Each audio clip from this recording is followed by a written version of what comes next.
Hola, qué gusto, bienvenido a Las Sentencias a Debate, un programa del Tribunal Electoral del Poder Judicial de la Federación. Gracias por acompañarnos, soy Lucy Farías. Hoy le ofrecemos un programa especial. Usted sabe que la Sala Superior del Tribunal Electoral tiene un compromiso precisamente con la inclusión de las personas con discapacidad. Es por eso que organizó en sus instalaciones una conferencia que tenía que ver precisamente con el nuevo paradigma de inclusión para las personas con discapacidad. Al frente de esta conferencia estuvo una mujer mexicana norteamericana, Lía Katz Hernández, que es oradora, asesora, experta en comunicación y se convirtió en la primera mujer sorda en trabajar en la Casa Blanca. Ella nos compartió sus experiencias y bueno, a raíz de esto, la Sala Regional Especializada también ha estado muy pendiente de los temas de las personas con discapacidad y también de las buenas prácticas, las experiencias que nos comparten otros países para poder mejorar pues precisamente el trabajo jurisdiccional de la Sala Especializada del Tribunal Electoral del Poder Judicial de la Federación. Así es que hoy en este programa especial que le digo se hace en el marco de este nuevo paradigma de inclusión para personas con discapacidad, acompañan a Pedro Lara y Malo, las magistradas de la Sala Especializada del Tribunal Electoral. Se trata de la magistrada Gabriela Villafuerte Coello y de la magistrada María del Carmen Carreón Castro. Así es que yo la invito muy cordialmente a que se quede con nosotros y disfrute este programa, conozca las acciones del Tribunal Electoral del Poder Judicial de la Federación desde este nuevo paradigma de inclusión para las personas con discapacidad. Soy Lucy Farías, ¿nos acompaña?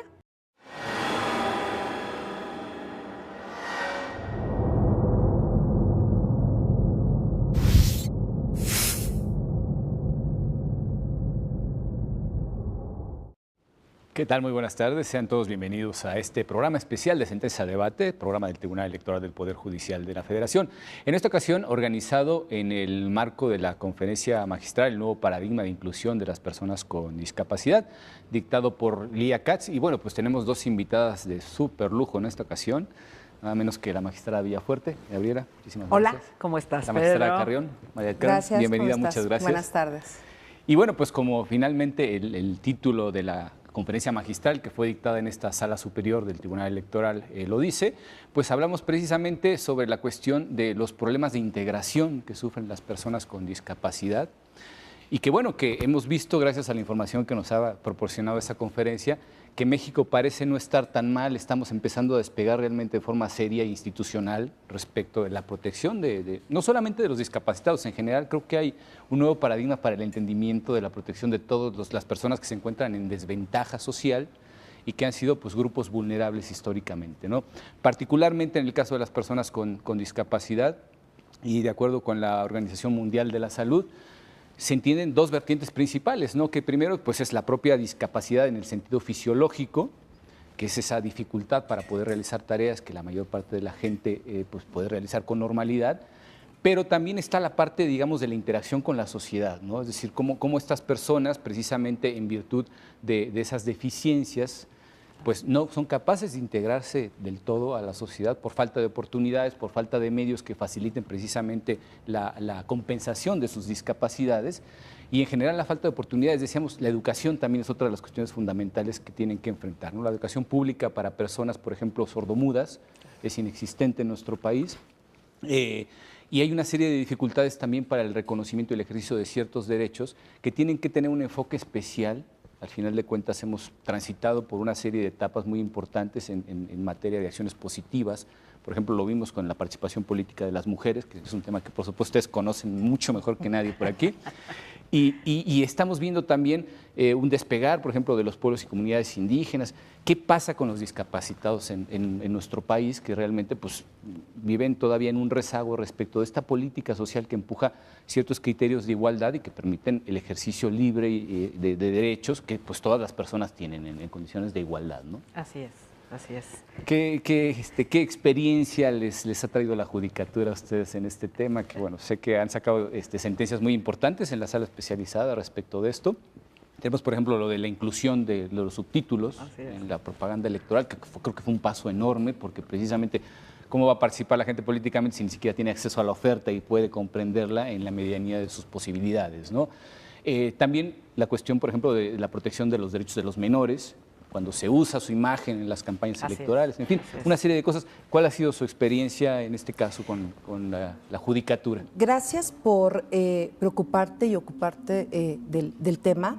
Créeme que ahora, como recién integrante de la sala especializada, creo que esta sala ha roto parte de para qué realmente estaba diseñada, ¿no? Esta sala tiene una visión progresista, una visión que más allá de la legalidad o el cumplimiento, ¿no? de ver si hay o no, por cuanto hace a promoción personalizada, o se utiliza en spot, o el pautado, se ha visto cómo estamos hablando de los derechos de la persona. El ocuparnos como integrantes, como juzgadores, de a quién le impactan nuestras sentencias, que son las personas y la sociedad. Y más allá de lo que prevé la Organización Mundial de la Salud, el mundo ya está pasando de un modelo médico reparador, incluso Lea lo comentaba, es las personas con algún tipo de discapacidad han sido vistas como relegadas porque la deficiencia la tienen ellos. Y no, la deficiencia y la barrera se la pone la sociedad, porque no hay políticas públicas adecuadas para que los diferentes tipos de discapacidad o los diferentes tipos de deficiencias puedan ser atendidas por ya sea en el aspecto médico, educación, justicia y por lo que a nosotros hace el acceso a la justicia. Creo que el Tribunal Electoral del Poder Judicial de la Federación y la Sala Regional Especializada han sido pioneros al utilizar en sus sesiones intérprete en lengua de señas. ¿Por qué? Porque los sordos no conocen el español. El aspecto gramatical de su estructura es distinta al español. Y por ende, su lengua materna es la lengua de señas mexicana, y eso lo veíamos en la conferencia, que quién le hace la voz y quién interpreta, porque se cree que ellos leen los labios, y no es así. Leen los labios cuando la persona ya tiene el idioma en español o el idioma en inglés o el idioma que pueda estar articulando una palabra. Por ende, no son incluso sordomudos, son sordos, ¿no? Es cómo vamos incorporando la serie de palabras para referirnos a las personas. Y esa es una responsabilidad como servidores públicos que tengo el placer de compartir pleno con personas sensibles y visionarias de cómo ahora debemos de ir impartiendo justicia con otra perspectiva y con otro cambio de paradigma. Y ahorita comentaste el PCC 27, que es de vanguardia, y todavía como magistrada local para mí era importante incluso conocer al magistrado Cliserio, ¿no? que fue el ponente. Y esto, es decir, abre un parteaguas de ahora todos están buscando que tenga subtítulos, y ahora no solamente los partidos políticos o las autoridades electorales, también ya los gobiernos, sin que se les pida, ya están todos buscando en el aspecto comercial que haya subtítulos. ¿Por qué? Porque hay otra esfera de que pues, la democracia tiene que alcanzar a todos, ¿no? Niños, personas con discapacidad, mujeres, adultos mayores, y es a quienes tenemos que identificar, y algo muy importante, no existe un padrón para poder identificar cuántas personas con discapacidad existen y en dónde están. Ahorita, de acuerdo al INEGI, pues se prevé que al parecer son 6 millones, y no es así. Ya estamos hablando de cerca de 8 millones de personas a nivel México, ¿no? Solamente Entonces, en nuestro país, así es. Ese tipo de situaciones que también hay que reconocerle que nuestro país es pionero y de vanguardia, que en 2006 propusiera que se celebrara la Convención de las Personas con Discapacidad, ¿no? Con Rincón Gallardo. Entonces, sí, México está consciente de que traemos ahí una deuda con este grupo de población, y como juzgadores estamos haciendo también lo que nos toca. David. Pedro. Bueno, Carmen nos los acaba de platicar y realmente yo quiero comentarlo aquí. Creo que llegamos tarde. O sea, yo creo que lo primero que tenemos que hacer como, por supuesto, funcionarios y funcionarias públicas, en este caso, desde el punto de vista de la jurisdicción, es reconocer que estamos en déficit en todas las esferas. Y me parece que estamos en déficit desde el seno familiar muchas veces y después hacia adelante. En la parte privada, en las instituciones públicas. Esta sentencia, la 27 del 2016, efectivamente nos llevó largas tardes, mañanas, Cliserio, Felipe y yo, de darnos cuenta de algo que no nos habíamos dado cuenta antes. Y creo que lo primero era eso, disculparnos, porque no hicimos nada realmente más que visibilizar una realidad. Cuando nos dimos cuenta de las estadísticas, cuando nos dimos cuenta lo mal que estaban formuladas las encuestas del INEGI, en donde aparecían cierto número de personas con alguna discapacidad auditiva, en cuanto se cambian las preguntas, este número crece y efectivamente crece porque encontramos que no solamente es la discapacidad total, pero además la discapacidad total se puede adquirir con el paso del tiempo porque tiene que ver también con una situación de edad, de algún accidente. Entonces, esta sentencia realmente solo es un pequeño paso que creo que fue muy bien recibido porque tal vez, porque sería muy pretencioso querer pensar que restablecimos o restituimos algo que está ahí. Estamos hablando de derechos humanos, estamos hablando el lenguaje de los derechos y el lenguaje de los derechos no reconoce grupos. El lenguaje de los derechos humanos es solo eso. Entonces, es para todos y todas por igual.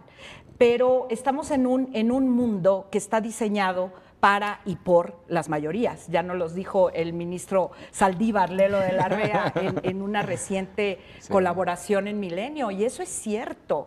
Y la pregunta es, como él también nos las hace, y entonces, ¿quién es la discapacitada? Parece que somos la sociedad, los que no entendemos que todos formamos parte de este mundo. Así es que esa sentencia que lo que hizo fue avanzar un poco en reconocer solamente a una parte de ese grupo de personas con alguna discapacidad auditiva, porque los subtítulos efectivamente no son accesibles para todos y todas las personas que están en esa condición, porque es lógico. No conocen el lenguaje, porque el lenguaje aprendemos a partir del sonido. Entonces, si ellos no tienen acceso al sonido de nosotros, las y los oyentes, pues tampoco pueden aprender a leer. Pero solo fue un avance. Sin duda, la sentencia 27 del 2016 nos abrió las puertas en sala especializada a ponernos otros lentes, a ponernos unos lentes de ver a los derechos humanos realmente materializados para todos y todas. Grupos vulnerables, por supuesto, también incluir. Esta sentencia fue muy bien recibida, afortunadamente. Tenemos alrededor en sala especializada de 50 asuntos que tienen este tratamiento. El cumplimiento fluyó. En un principio había un poco de resistencia, sí, dudas, sí, porque evidentemente los partidos políticos, candidatos, candidatas, no estaban preparados para recibir este tipo de, sobre todo este tipo, yo creo, de enfrentamiento con una realidad que tenemos como sociedad. Una realidad que tenemos como sociedad que todos y todas en cualquier trinchera tenemos que tratar de solucionar. Y este fue solo un paso, porque lo ideal, sin duda, porque bueno, evidentemente se pudo cuestionar este avance. Este avance se pudo cuestionar en el sentido que solo incluimos subtítulos, sí, pero fue un avance. Lo ideal sería incluir, por supuesto, el lenguaje de señas mexicano, pero ¿qué hay de las comunidades indígenas? Los porcentajes de comunidades indígenas que también tienen los derechos de votar y ser electo o electa, también tienen los derechos de incorporarse a la vida política de nuestro país. Entonces, ahí tenemos otro punto de avance, porque hay la comunicación política vía los spots, pues no llega a muchos sectores. Pero bueno, creo que son pasos. En materia de sectores y de grupos vulnerables hemos tratado de hacerlo, lo hacemos en un ánimo no de revictimización, porque creo que eso es muy importante. No es la judicialización exacerbada para el protagonismo propio de las instituciones. Creo que hemos sido cuidadosos, cuidadosas de la manera en que se quiere plantear. Por supuesto que se necesitan medidas de reparación, garantías de no repetición por parte de todos y de todas. Tuvimos a personas con discapacidad, lo hemos visto desde el punto de vista positivo y negativo. Una persona con una cierta discapacidad posiblemente motriz, en donde no permitimos ese spot porque se le revictimizaba, era un niño con una discapacidad, entonces ahí la blindamos y dijimos, aquí hay un abuso de su imagen que no debe permitirse, pero tuvimos el otro lado, la otra cara de la moneda, en donde era también un niño con una discapacidad, pero en una actitud de inclusión, en una actitud de totalmente integración con su sociedad. Entonces creo que hemos ido tratando de avanzar en el tema. Para mí, sin querer ser simplista, Pedro, creo que es un tema de derechos humanos. Absolutamente. Y si los derechos humanos pues no deben distinguir, por supuesto, género, sexo, no deben distinguir edad, y bueno, una discapacidad o cualquiera que ésta sea, pues tampoco. Entonces, creo que es un tema genuino de materialización, y no hablo de reconocimiento, porque simplemente es materialización. ¿Quiénes somos nosotros para reconocer? Derechos humanos, ahí están. Yo soy defensor de la labor individual de las personas en el ejercicio de sus propios convencimientos, porque si no, nada cambia alrededor nuestro, nada. Claro. Y yo creo que efectivamente, igual que llegar a la luna fue un pequeño paso. Exacto. O sea, al final de cuentas, con estos pequeños avances es realmente como se puede transformar a la sociedad. Y la judicatura además tiene incidencia en una cuestión fundamental que no solamente es, en el caso, por ejemplo, de este tribunal, no solamente es la propia protección, la garantía de los derechos, sino que también da a conocer precisamente el ámbito de los derechos que las personas tienen en su haber jurídico, ¿no? Entonces creo que esta sentencia, por muy modesta que haya sido, abordó el nuevo paradigma. Así es. Ese es, creo que lo más importante es cambiar precisamente el enfoque que se tenía respecto de estas cosas. Y lo has dicho muy bien, o sea, al final de cuentas no debe haber ninguna distinción discriminatoria absolutamente para nadie, ¿no? Y las discapacidades requieren de la intervención del Estado porque las condiciones para que estas personas sean integradas en la sociedad no son sencillas. Es decir, todo se tiene que poner en movimiento, todo el aparato estatal, hacer efectivo el goce de los derechos que tienen las personas. Y yo creo que si efectivamente pues no fue un beneficio para muchos de los que tienen alguna discapacidad, sobre todo la de tipo auditivo de nacimiento, el hecho de poner los subtítulos, creo que sí podemos hablar de miles y miles de personas que sí fueron beneficiadas, ¿no? Y eso es muy importante. En el caso, por ejemplo, de los niños, y es una opinión muy personal, esa victimización la hemos interiorizado culturalmente, la victimización de los discapacitados. Por desgracia, algunos programas tipo Teletones y eso juegan realmente con los problemas que sufren estas personas y se aprovechan de ellos en un discurso que, bueno, pues que sabemos todos lo que tiene detrás, ¿no? Así es. Si nos permiten, vamos a ir a nuestro primer corte y volvemos con ustedes en un momento. Muchas gracias.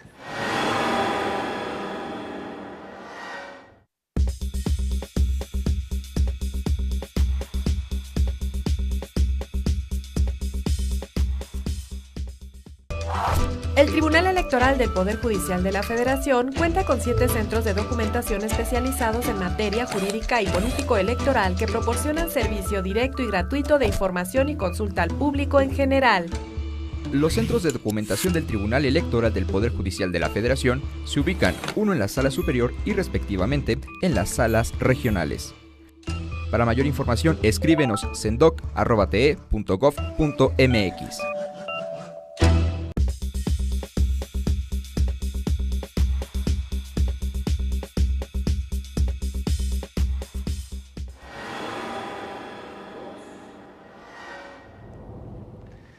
Bueno, pues nuevamente nuestro segundo segmento y bueno, hablábamos de muchas cosas ahora justamente fuera de cámara y entre ellas hablábamos precisamente de la conferencista, ¿no? Una de las cosas que informó. Yo creo que el Estado mexicano se ha tomado en serio, en términos generales, institucionalmente hablando, el problema de los discapacitados en nuestro país. Más del 6.5% de la población sufre algún tipo de discapacidad. Incluso decíamos, probablemente sea mayor esa cifra por la forma en la que hace sus sondeos y sus estadísticas la saca el INEGI, ¿no? Pero bueno, pues al final de cuentas, esos pasos de los que hablábamos también creo que son pues necesariamente algo importante y fundamental. La judicatura tiene entre sus manos una labor fundamental para la sociedad, que es no solamente la protección, sino también el hecho de dar a conocer esos derechos. Y ese tipo de sentencias, como de la que hablábamos, por ejemplo, les dan una idea a muchas de las personas que pueden sufrir estas deficiencias, denominadas genéricamente discapacidades, de cosas que precisamente ellos no estaban familiarizados, no estaban acostumbrados a ver eso, y eso también de alguna manera los está animando a participar, ¿no? Lo decías, María del Carmen, en la conferencia se veía un ánimo de participación abierto, totalmente, casi festivo, diría yo. Y creo que precisamente todo este colectivo social necesita ser escuchado y necesita ser escuchado particularmente por las autoridades. Correcto. Quienes hacen gobierno en cualquiera de los tres poderes y en los tres niveles, además de gobierno, necesariamente tiene que conocer de primera mano los problemas que enfrentan estas personas para poder brindar soluciones que tengan impacto real en la sociedad, ¿no? Y creo que en el caso de la judicatura se han identificado algunos problemas concretos. ¿Qué le pueden contar a nuestro público sobre eso? O sea, ya vimos, por ejemplo, que en el caso de los spots, pues facilita el hecho de subtitular para las personas que tienen dificultades auditivas. Pero ¿qué otro tipo de dificultades se enfrenta la gente con discapacidades para poder, en el caso de la materia que nos ocupa, para poder ejercer de manera efectiva sus derechos? Mira, creo que también la judicatura ha avanzado, se cuenta ya con el protocolo para juzgar a casos que tenga una persona con discapacidad. Ahí ya también es de que desde la Corte ya empieza a visibilizar que el juzgador tiene que tener esa actitud para tener un lente distinto para ver el caso específico, ¿no? Por cuanto hace a... El juzgador no solamente es interpretar las leyes, es también de conocer de otro tipo de disciplinas y materias, y ahorita lo hablábamos de las personas con discapacidad, de saber cómo interactúa cada uno de estos tipos de discapacidad, que no sabemos, son 4, son 5, pero, y bien lo refería la magistrada Villafuerte, puede ser de nacimiento o adquirida, y nada de nosotros estamos exentos a tener algún tipo de deficiencia, y esto también sirve para las personas de la tercera edad. Si hacemos un censo y vamos a preguntar a una colonia donde haya adultos mayores y decimos, ¿aquí hay una persona con discapacidad? Te van a decir que no, pero seguramente tienen problemas auditivos, de movilidad o de visión, o de baja visión. Entonces, ¿qué es lo que se está haciendo? La sala especializada ya con esta empuje y con esta interacción que se tiene con el Pleno y con nuestros compañeros y colaboradores, ahorita precisamente lo comentaban en la conferencia, se quejan de que hay un mal intérprete y tienen toda la razón, porque ahora las personas sordas están en un nivel profesional y con un vocabulario más grande que un intérprete que tenga primaria o que tenga secundaria o como se les llama con HOV, que son hijos de personas sordas, y pues bueno, yo te interpreto, pero eso no implica que realmente esté lo suficientemente preparado en las diferentes materias. Digo, incluso me atrevería a clasificar a los intérpretes de alto, mediano y bajo riesgo. Sí. Alto riesgo vendría siendo la materia jurídica, la materia médica, es muy especializada. Sí, y ahorita lo veíamos incluso con los mismos intérpretes. Uno de ellos decía, yo venía para hacer la voz, pero mejor hicieron el cambio porque los dos que estaban interpretando son presidentes de asociaciones de intérpretes en lengua de señas mexicana, ¿no? Entonces, ya el nivel de profesionalidad es mayor. Y la sala especializada, que percatándose de esta deficiencia, incursiona en proponer a nivel nacional un curso de capacitación, de profesionalización de intérpretes en lengua de señas mexicana en el ámbito jurídico. Bravo. ¿No? Por lo demás, no podemos hablar, pero sí en el ámbito jurídico para conocer lo que es norma, lo que son más en donde se cree que se necesita más, que son en materia civil, familiar, penal. En juicios orales se les olvidó que puede haber personas sordas, y obviamente en derechos político-electorales. Claro. ¿No? Ahí vamos de avanzada en ir identificando aquellas palabras que se necesita crear la seña, ¿no? O sea, de votos, necesitamos crear la seña con la comunidad de sordos para que conozcan, reconozcan sus derechos y los hagan efectivos. Absolutamente. Entonces, claro. sí estamos trabajando en el tema, estamos trabajando de manera permanente para que pues, toda la sociedad esté involucrada en el reconocimiento de sus derechos. No, pues enhorabuena, porque realmente esas son las cosas que tienen incidencia real en la sociedad, ¿no? Claro. Y son las cosas que pueden cambiar realmente la manera en la que hasta ahora hemos hecho, y como bien decías hace un rato, tenemos una deuda histórica. Cuán larga se puede uno imaginar, ¿no? Y al final de cuentas este tipo de cosas pues abonan para por lo menos comenzar a construir puentes, facilitar las cosas para quienes al final de cuentas quieran conocer en profundidad. Yo me atrevo a decir que hay una terminología electoral dentro del ámbito del derecho que ya es de por sí especializado. Sí. Tenemos todavía la especialización de la materia y es curioso, perdón por la analogía, pero creo que aplica muy bien. Yo durante algunos años en el ejercicio periodístico me di cuenta de la deficiencia que tienen, por ejemplo, los periodistas en temas jurídicos. Claro. Es algo evidentísimo. Digo, claro, zapatero a sus zapatos han de decir, ¿no?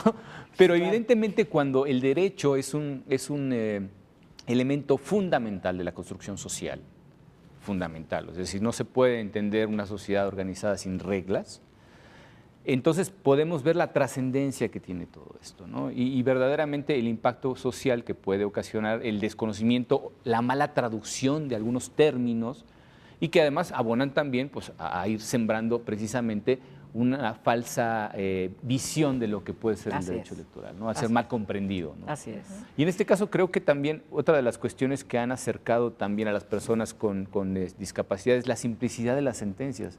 Yo sé que tú te has subido en este carro desde el principio y ha sido fantástico porque para todo el mundo ha sido bien recibida la idea de tratar de reducir las sentencias, utilizar un lenguaje ciudadano y en este caso pues facilita también la tarea de los traductores y de los intérpretes al lenguaje de señas o el braille, por ejemplo, también, que aunque ya se homologa precisamente con la construcción sintáctica de nuestra lengua, pues facilita la comunicación al final de cuentas, ¿no? Y decíamos, una sentencia que no se entiende no sirve. No, claro. No sirve. Claro. Es predicar en el desierto, como dirían algunos. Exacto, es visibilizar otros derechos. El derecho a la información, el derecho a estar informado. Entonces, esa parte también es, sí, derechos político-electorales, el derecho a la información, el que tengan acceso a eso. O sea, hay otros derechos involucrados, y ahorita lo refería muy bien la maestra, son derechos humanos. Así es. El derecho de acceso a la información creo que es precisamente un caso clave para entender esto, porque precisamente a través de lenguajes como se recibe toda la información, de diferentes lenguajes, pero finalmente recibimos la información. Y el conocimiento propiamente de los derechos que cada uno de los ciudadanos puede ejercer, pues necesita de información, no solamente para conocer el propio derecho, sino para saber cómo se hace efectivo, que en qué condiciones se puede hacer, quiénes lo pueden ejercer, con qué restricciones, en fin, una serie de cosas, ¿no? Pues lo que pasa es que creo, Pedro, que es una tradición que en general el derecho, la justicia sea inaccesible. De lo que se trata es hacerla accesible. Claro. Creo que ese mundo en donde el mundo de los jueces, de los y las abogadas, abogados, creo que ya lo debemos de dejar atrás, ese limbo inaccesible, en donde estábamos arriba hablando y solo nos entendíamos entre nosotros. No, ya no funciona así. O sea, a mí me parece que tenemos que ser simples, sencillos, porque la justicia equilibra o desequilibra. Entonces, por esas razones tenemos que tener y ser extremadamente cuidadosos y cuidadosas en cómo nos comunicamos. si necesitamos que alguien entienda por qué no le damos la razón, se lo debemos de decir en español, como me encanta decirlo, blanco y negro, español y fácil. O sea, el blanco y negro tiene que ser en español y fácil. ¿Por qué? Porque si aún así tenemos que utilizar terminología que no es del manejo común, aún así podemos resultar inexplicables. Tenemos que tratar de hacerlo. Yo creo que ese cambio de paradigma en cuanto a tratar de acercarnos, porque la sociedad no va a venir, tenemos que entender que la sociedad no nos va a buscar. Nosotros tenemos que seducir a la sociedad para que nos voltee a ver, para que le interese. Entonces, toda esta serie de factores, porque creo que es multifactorial, tenemos que manejarlo cuando pensemos en acercar la justicia. Se acerca la justicia también cuando se capacita a la gente, pero no solamente en este caso, por ejemplo, a traductores, sino también nosotros capacitarnos para tener la posibilidad de interactuar, porque como sociedad tenemos que interactuar. Entonces, encontrarnos con el lenguaje de señas es una manera de interactuar. Probablemente no vamos a entender lo que sienten las personas con alguna discapacidad, y solo estamos hablando de alguna auditiva. Sí, claro. O sea, ¿cuántas hay, no? Y cuántas que pueden convivir en una misma persona. Pero de esta manera interactuamos. Entonces, nos toca darles la información, pero también cuando estamos en las sesiones, en los discursos, en las conferencias, en todos lados tenemos que empezar a hablar en fácil, porque de esa manera al intérprete de señas se lo facilitamos. Claro. O sea, qué bueno que se capacite en términos jurídicos, médicos, tecnológicos. Eso es mucho más, porque genera una comprensión absoluta del tema. Pero ¿qué tal si nosotros hablamos más fácil? Sí, un acercamiento de ambas partes, ¿no? Exacto, porque lo que tenemos que hacer es, siempre estamos en los extremos como seres humanos, manejamos los extremos y queremos que el que está allá se venga para acá, porque no, creo que tenemos que caminar al centro. Entonces, imaginemos cuántas aristas hayan, y si todos nos encontramos en el centro, de esa manera podemos interactuar mejor y seguramente vamos a crecer como sociedad, porque finalmente una democracia sin derechos humanos, pues no es democracia. Entonces, y no quiero ser tampoco simplista, pero a veces puedo sonar así, pero a mí me parece que eso es una tarea de todos. Si todos avanzamos al centro y nos juntamos, entonces hacemos un producto genial. Creo que esa es nuestra tarea, y si ellos, los intérpretes, las intérpretes, se quieren capacitar porque quieren mejorar su manera de acercarse, acercar, en este caso la jurisdicción, nosotros también nos tenemos que capacitar a hablar y darnos a entender y acercar a la sociedad. Entonces, seguiremos en ese paso, seguiremos no solamente acortando las sentencias, porque no se trata de hacerlas grandes o pequeñas, se trata de hacerlas accesibles, claro, con un lenguaje muy sencillo. Y de esa manera... Claras y directas en la medida de lo posible. No, puede que no gusten, pero qué maravilla que te entiendan. Claro. Sí. No, o sea, ¿qué más queremos? El peor escenario es cuando no les gusta y no acaban de entenderlo, ¿no? Exacto, que no saben ni por qué vino la sentencia, ¿no? Pero saben sí, claro, que perdieron. ¿Qué perdieron? Eso es lo peor que le puede pasar a cualquier persona. Y nosotros en la jurisdicción tenemos una gran responsabilidad. Esta vocación, esta pasión por la jurisdicción, la tenemos que llevar a cabo conciencia. Yo siempre hablo de conciencia, responsabilidad, prudencia y mucha educación. Y bueno, pues ya lo decía Lía hace rato, aquí de lo que se trata es de estudiar, y no solamente libros, se trata de estudiarnos a nosotros como parte de este planeta, ¿no?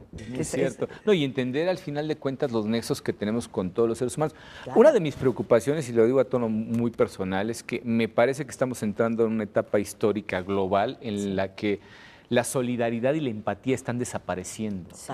O sea, lo hemos visto.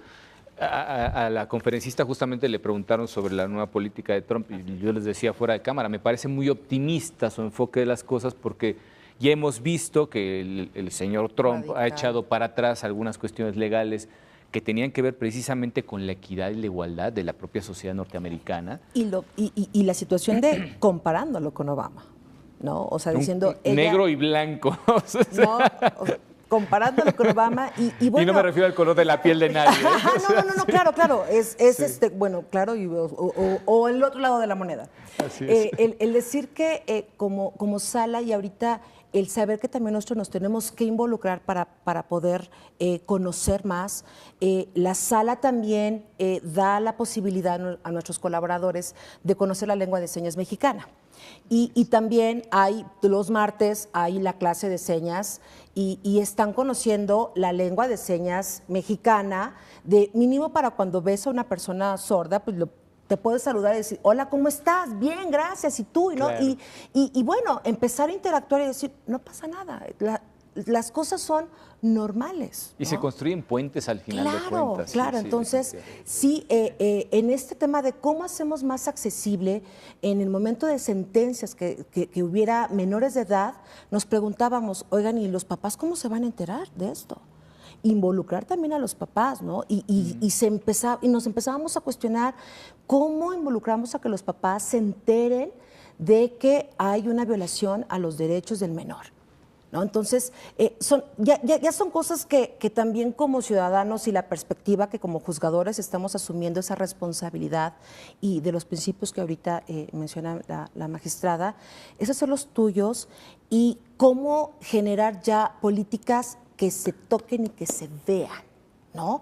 Porque a veces nos quedáramos en un lindo discurso o en una linda conferencia, pero ya con el decir, bueno, ya esa necesidad que nos externaron las personas con discapacidad, que decir, yo estuve en la cárcel porque no hubo un buen intérprete, bueno, ya nos dimos cuenta de eso y estamos abonando a querer profesionalizar a los intérpretes a nivel nacional y que vengan y se capaciten. Algo súper importante es gratuito, ¿no? O sea, ellos, estamos los magistrados dando clases, estará la magistrada, el magistrado Cliserio, el magistrado Maitred, el magistrado Avante, o sea, son aquellos que de manera natural nos hemos estado involucrando en el tema y en coordinación con el Tribunal Superior de Justicia, porque ellos manejan juicios orales, ¿no? Entonces, bueno, que ellos hablen de juicios de oralidad en materia penal.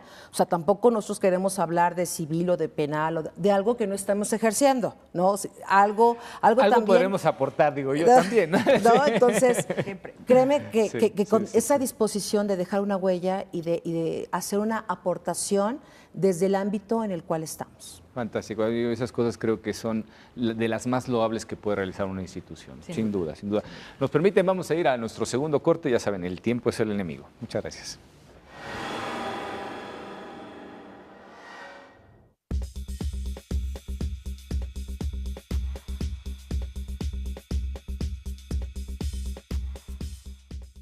La Sala Superior del Tribunal Electoral del Poder Judicial de la Federación tiene la encomienda constitucional de dotar de certeza y legalidad cada etapa del proceso electoral. Acompáñenos semanalmente en la sesión pública de resolución de la Sala Superior y conozca las decisiones que garantizan la voluntad ciudadana y nuestra democracia. Sesión pública de resolución de la Sala Superior del Tribunal Electoral. Sesiones públicas semanales.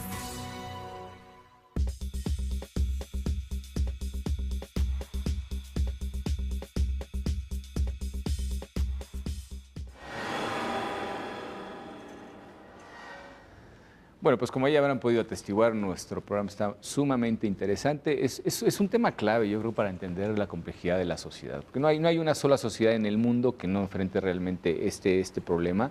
Y aunque las soluciones han sido muy diversas, al final de cuentas la intención es la misma. Es la inclusión precisamente de todos aquellos que sufren una discapacidad.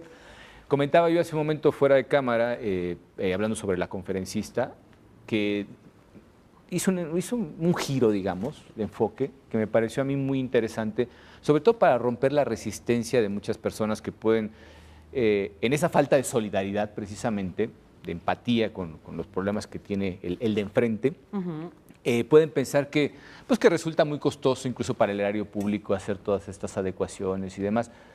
Y ella mencionó una cosa que me parece fundamental precisamente para vencer ese tipo de resistencias, y es la productividad de las personas discapacitadas, que puede ser perfectamente equiparable a la de una persona que tenga las condiciones, digamos, normales de vida, ¿no? Claro, claro. Y estamos hablando de un grupo importantísimo de la sociedad que muchas veces no encuentra ni siquiera mercado laboral. O sea, no tiene ni siquiera, creo que además se mencionó muy claramente por parte de la conferencista, de Delia Katz, decía, pues la aspiración es tener un trabajo normal como el resto de la gente, poder llevar una vida normal y tener una forma de ingresos que no esté condicionada precisamente por su discapacidad o limitada por su discapacidad, sino estar precisamente en condiciones de igualdad con el resto de las personas. Yo creo que efectivamente esas cuestiones que se hacen desde la judicatura son pasos aparentemente muy modestos, pero que sí pueden incidir en la realidad en la que vivimos. Exacto, yo creo que de eso se trata, que las sentencias estén en esa dimensión de abonar a una cultura de derechos humanos, así de sencillo. Por supuesto que la actividad productiva tiene que ser uno de los factores, porque yo creo que las personas, como todos y todas, lo que queremos es generar ingresos.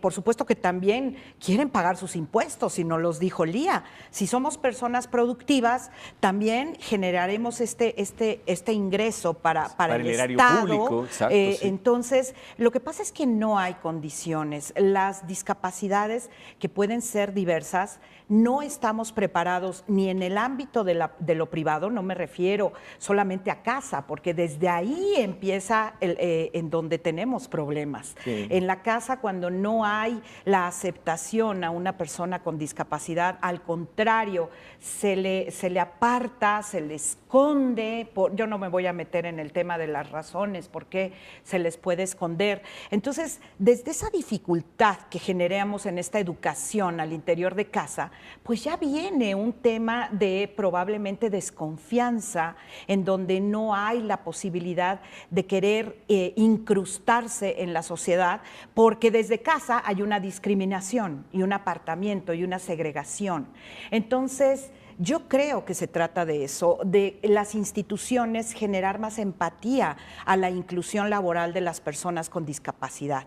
¿Y cuáles? Todas. En el ámbito Porque es privado, eso. en el ámbito privado se ha hecho, por ejemplo, los beneficios fiscales para algunas empresas que dicen, Claro. bueno, es que si contratas a una persona con discapacidad, tanto de tus impuestos lo puedes deducir, ¿no? Claro. Es decir, bueno, si lo ven desde el punto de vista de la rentabilidad económica que tiene, está bien.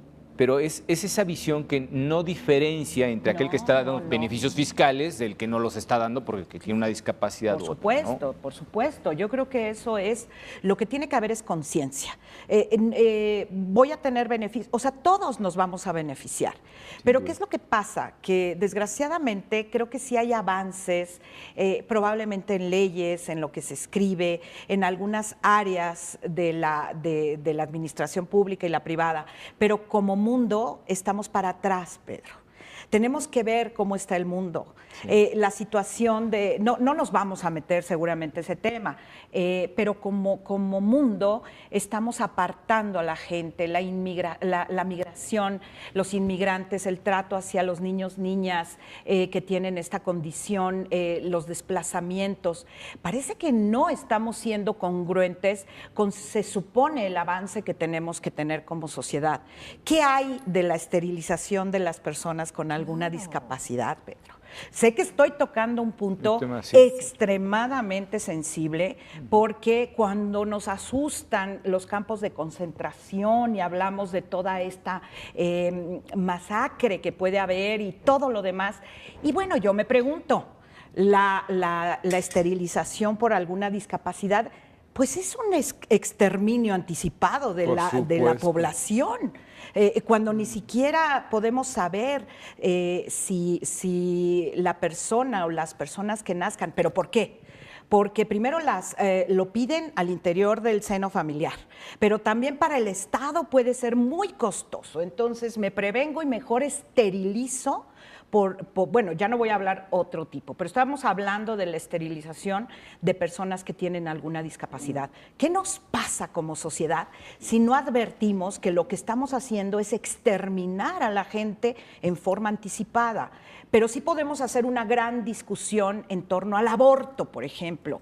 Bueno, o sea, no es igual, pero se parece mucho. Se parece mucho en cuanto a la descomposición que tenemos como sociedad. Entonces, yo creo que son temas muy sensibles porque lejos de avanzar hacia lo humano del ser, parece que estamos cosificando todo. Absolutamente. Entonces, creo que de esto se trata de que generemos empatía, sinergias y conciencia para el trabajo social, pero el trabajo social no desde el punto de vista de una mera profesión. asistencia, No, claro, claro. no se trata de eso, porque nosotros no estamos haciendo nada gracioso. Es simplemente la materialización de lo que tenemos. Así es que cuando hablamos de esos temas, de verdad que empiezas a reflexionar, y cuando empiezas a tratar de verlos, porque sería demasiada prepotencia de mi parte decir que conozco, la verdad es que no conozco muy poquito, pero lo que sí puedo garantizar, y creo que tengo que hacer ese compromiso primero a nivel personal, pero pues estoy en la jurisdicción y me debo al servicio público, que todos los días voy a conocer un poquito más y me voy a involucrar. Y entonces, pues tendremos que materializar ese tipo de cosas y platicar estos temas, porque de lo que se trata es que son muy interesantes los seminarios y todo lo demás, pero no lo debemos de dejar ahí, y creo que muchas veces lo dejamos en grandes discursos. Sí, y no se aterrizan las acciones, cosas. chicas, pero acciones y que haya esa real compromiso a materializar toda esta situación. Sí, ahí hablando de lo que comentan tanto en el aspecto económico y aquí es un tema de actitud, y lo dijo, ¿no? Si tú tienes la actitud de aprender, de ser empático, y bueno, ya hay un gran porcentaje de avance de querer hacer las cosas y de poder hacer las cosas.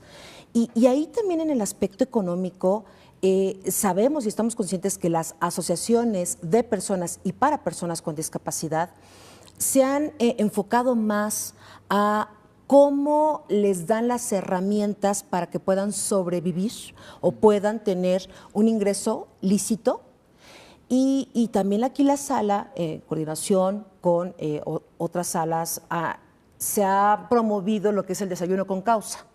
El último día de cada mes van Downies y son personas con discapacidad intelectual, que incluso ya hemos convivido el pleno con ellos, y pensamos, no, es que son niños. No son niños, son adultos, y ellos te platican cómo hacen los tamales, de qué les gustan más, cuál es todo el proceso, y lo único que hacen, o que hacemos como pleno, es darles un espacio una vez al mes a que ellos puedan ofrecer sus tamales, y nosotros como colaboradores y como integrantes de la sala, comprárselos, ¿no?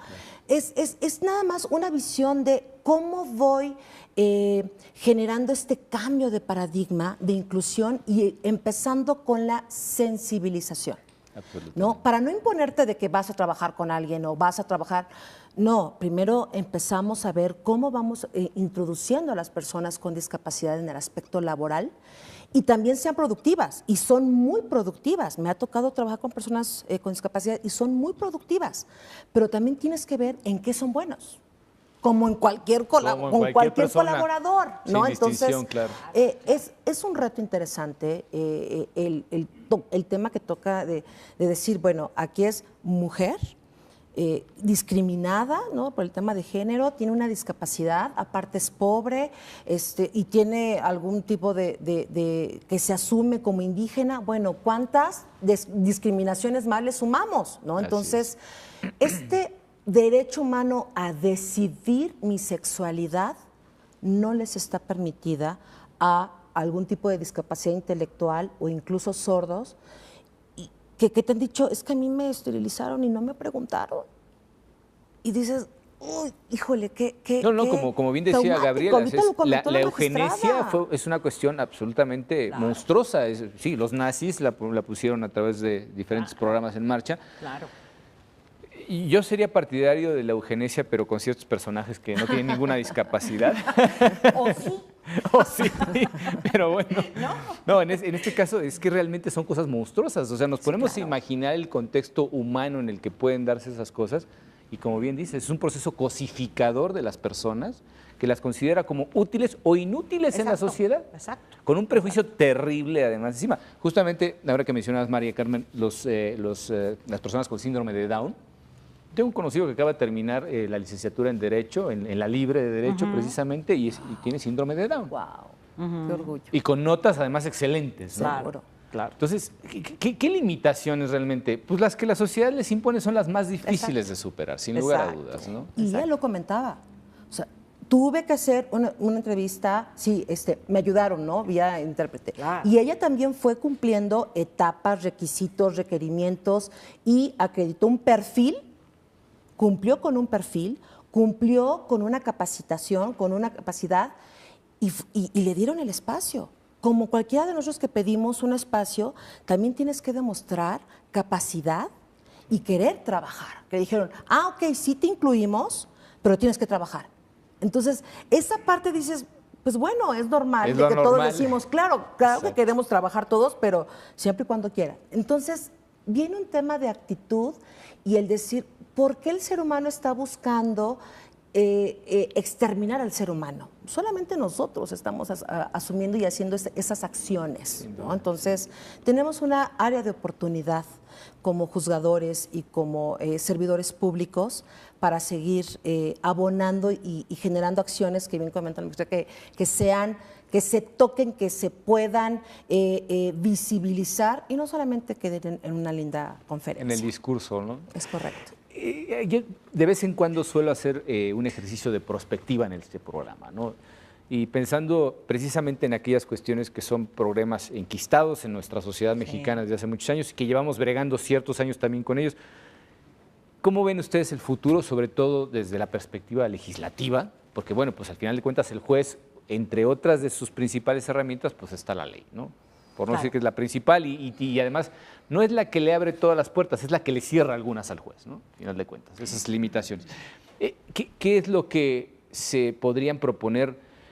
Cuotas de discapacitados, como se han propuesto las cuotas de género, como en algún momento se han hecho acciones para la emancipación y el autogobierno de los pueblos y comunidades indígenas, como se ha defendido a capa y espada el derecho de participación de las mujeres en la vida política de este país.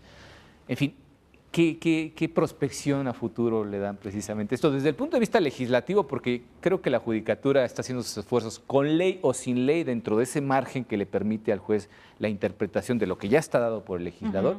¿Qué tenemos de esperanza en el futuro respecto a esto? Pues mira, Pedro, sin duda, si todos estos temas se aterrizan en una ley, pues qué mejor. O sea, sin duda ese es el área o el camino adecuado, el viable, el que debe ser. Pero yo creo que si todos nos esperamos a que todo esté en ley, pues nos vamos a quedar esperando, no quiero decir en todos los temas. Lo que pasa es que hay muchísimos temas que están pendientes probablemente a nivel legislativo. A mí me parece, porque bueno, es una formación o deformación, no lo sé, pero a mí me parece que tenemos que hacer progresividad. ¿Y de qué manera haces progresividad? Si te das cuenta de una situación, yo me pregunto, ¿tiene que estar necesariamente en una ley? Bueno, es lo mejor, porque finalmente la ley es la materialización de la razón del legislador. Sí, eso está muy bien. Pero nosotros tenemos un ámbito que es la jurisdicción, en donde nos corresponde interpretar no solo las normas, porque ya nosotros como juezas y como jueces tenemos que ir más allá de la interpretación de las normas, analizar contextos, que esto es lo que hemos hecho en sala especializada. Entonces, porque la pregunta vuelve a ser, y por ejemplo, ¿los protocolos son obligatorios? No, bueno, materialmente no son obligatorios porque... No son vinculantes. No, pues para mí sí, por ejemplo, ¿no? Exacto. O sea, ¿y por qué son vinculantes? Porque se reflejan las buenas prácticas.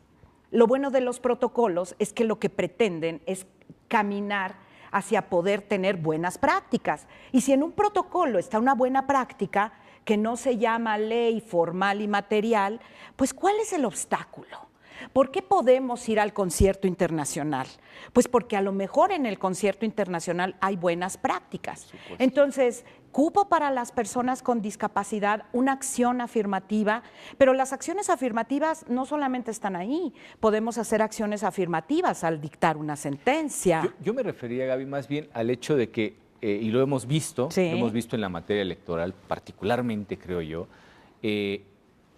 los tribunales de alguna manera indican un camino a seguir. Sí, sin duda. Entonces, sin duda. para el legislador también el Poder Judicial es un indicador del camino que se tiene que seguir. Sí. Y en este caso particular, creo que si en algún momento este tribunal, por ejemplo, comenzó a sacar resoluciones protectoras de los pueblos y comunidades indígenas, incluso antes de las reformas al segundo constitucional, ¿Cómo no? ¿por qué no en este caso también? Se pueden empujar cosas y yo creo que esto es una labor compleja, ¿no? Sí, mira, ya hay avances. Hay avances, incluso la lengua de señas mexicana está reconocida en el artículo 2 constitucional. Si hay avances en el legislativo, aquí es cómo nos amalgamamos todos Claro, y cada claro. quien desde el punto de vista de su responsabilidad. ¿Qué le toca al Ejecutivo? ¿Qué le toca al Legislativo? ¿Qué le toca al Judicial? ¿A la sociedad también? ¿No? Porque también a veces la sociedad tiende a ser muy asistencialista, ¿no? Entonces, ay, sí, papá, gobierno. No. Aquí todos tenemos un rol en este juego que se llama democracia. Todos tenemos un rol, ¿no? Te toca participar de una u otra forma.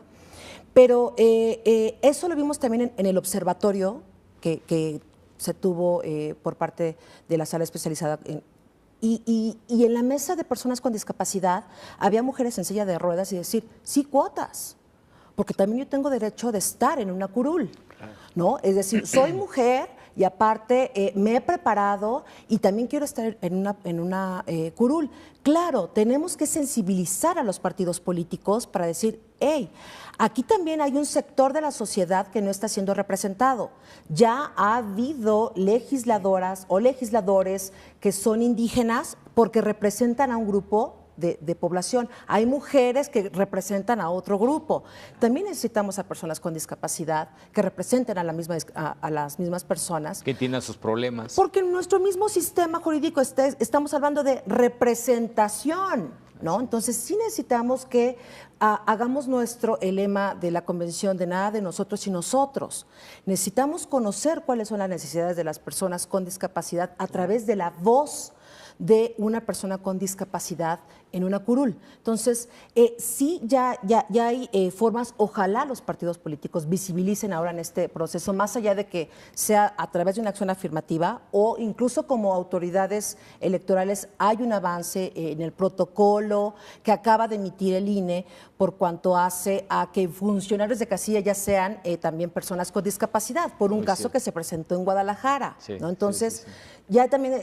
Ojo, bien, o sea, ya tenemos esa actitud de que también sean funcionarios, pues también son ciudadanos, ¿no? Sin duda. Y pueden representar, diría yo, desde ese punto de vista, digamos, de la utilidad social de cada grupo, pueden representar la diferencia entre ganar o perder unas elecciones. Sin duda. Pues el padrón electoral simplemente hay que voltearlo a ver.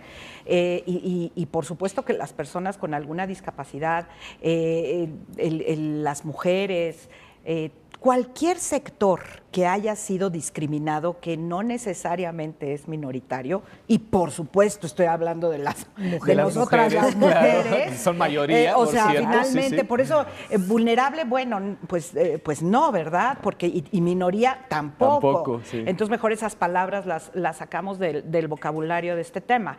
Pero yo creo que tenemos que voltear a ver a todos los grupos. La comunidad o la población indígena de este país, que ya lo decíamos hace un rato, al comienzo del programa, pero bueno, todo nos puede llevar a lo mismo, porque no integramos. Lo que necesitamos es disponer de todas las medidas para integrar. y permitir que la gente encuentre cabida en donde tenga que estar. Yo hablo de la acción afirmativa porque sí creo que las acciones afirmativas son el primer remedio. Las acciones afirmativas son imposiciones, sí. Sí. Ajá, sí. Y necesitamos darle un espacio, sí, porque si no lo hacemos así, con la fuerza que necesita una decisión, lo vamos a seguir, pues lo postergamos. La siguiente, porque entonces viene el tema de la capacidad y el talento. Entonces, ¿hacemos a un lado la capacidad y el talento? No se trata de hacerlo a un lado. Lo que pasa es que hay sectores de la productividad en general que no marcan los espacios. Entonces, los tenemos que hacer como, yo ya no digo a golpe de sentencia, porque entonces parece que esto es violento. Yo esa parte también ya la dejo de lado. No debe de ser a golpe de sentencia. No, pero el golpe es para quien crea que lo merece. Exacto, pero debe de ser con esta seducción que tenemos que tener a partir de generar conciencia social. Yo creo que la cultura, para que realmente avancemos, pues tenemos que generar esta cultura democrática, esta cultura social, esta cultura de derechos humanos, y para ello necesitamos dar pasos fuertes, pasos seguros, que por lo menos lo permitan. Capacidad y talento siempre hay, pero ¿cómo se puede demostrar la capacidad y el talento si ni siquiera el espacio? La oportunidad. Sí, claro. Entonces hay que generarlo. ¿Y cómo? Con acciones afirmativas. ¿En dónde? En donde sea. En donde haga falta. Para todos. En general, en todos los sectores vulnerables, mayoritarios, minoritarios. Se trata de que todos y todas participemos en este país, y solamente así vamos a crecer. No veo cómo fuera de otra manera. Yo realmente las felicito, sinceramente, porque creo que esa labor sí tiene una trascendencia real.